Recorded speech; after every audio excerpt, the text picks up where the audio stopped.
Let's now talk to someone who met and interviewed the man. Nick Kent is a writer who, as I say, met with, talked to, interviewed Prince. Nick, tell us what that was like. Tell us the impressions you had of the artist and the man.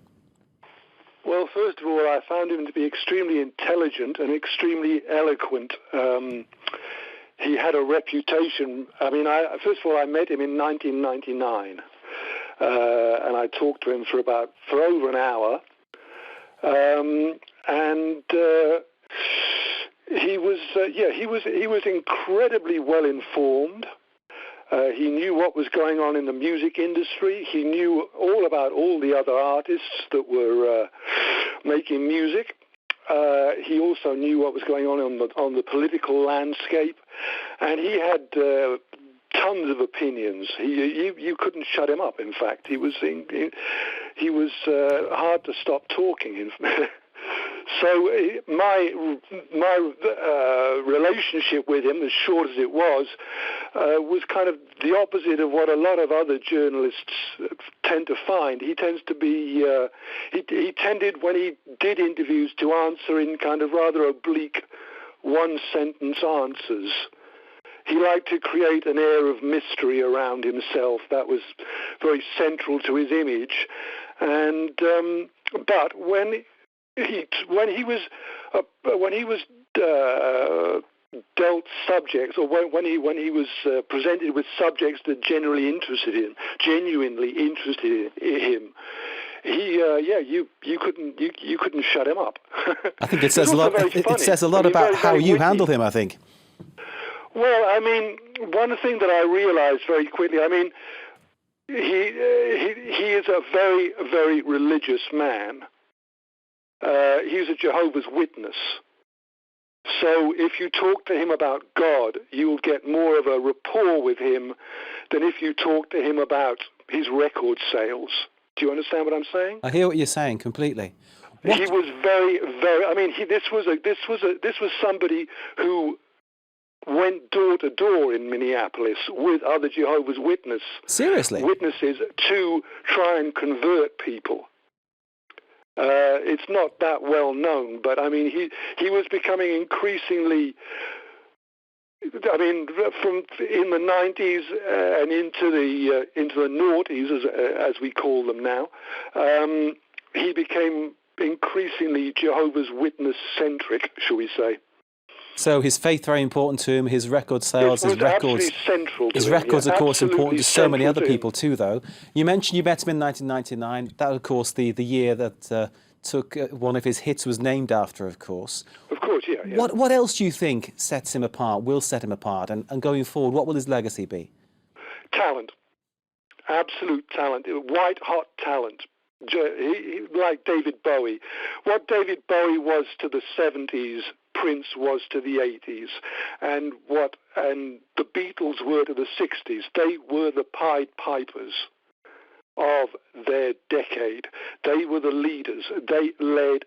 Everybody else followed. Prince had everything. He was the complete package. He was a great arranger. He was a great composer. He's a great singer. He was one of the greatest live performers ever. I can't think of anyone, maybe apart from James Brown in the 60s, who might have had the edge on him as a live performer ever. I mean, certainly in the 20th century. He wrote for other people. He was a good-looking guy, short, but I mean, perfectly shaped. And no, he had the whole package, just like Bowie did in the 70s. How do you feel about this? You must be feeling incredibly sad tonight. I feel numb. I feel really numb because this guy was 57, and also he was a really healthy guy. We're not talking about a druggie here. We're not talking about a guy who ever took drugs, as far as I know, who never drank, who was a vegan, I mean, we're talking about someone who really, really was at the top of his health. I mean, who really prided himself on being, superhuman. I mean, he was jogging and cycling. I don't know what happened. To me, I really want to see what the autopsy says, because it's more of a mystery to me. I mean, how did it happen? 57 years old, and such a vital human being. We're getting that very clearly from you. Because this guy was always doing something. He was always doing something. If he wasn't playing in Paris or in a club, he'd be out there. He'd be in America somewhere doing some charity work or releasing or getting a new group together, or there was always something new coming along with him. So the fact that he's not there anymore is going to leave a huge hole in the culture, and in black culture in particular. Nick, can I ask you for one song which you'd advise everybody to listen to? Just one song? Oh, a song that just jumps out at me, right? If I Was Your Girlfriend, which is a song that he wrote for Miles Davis. And Miles Davis thought Prince was the Duke Ellington of the late 20th century. And Miles Davis thought Duke Ellington was the greatest musician of the 20th century, alongside Debussy and Stravinsky.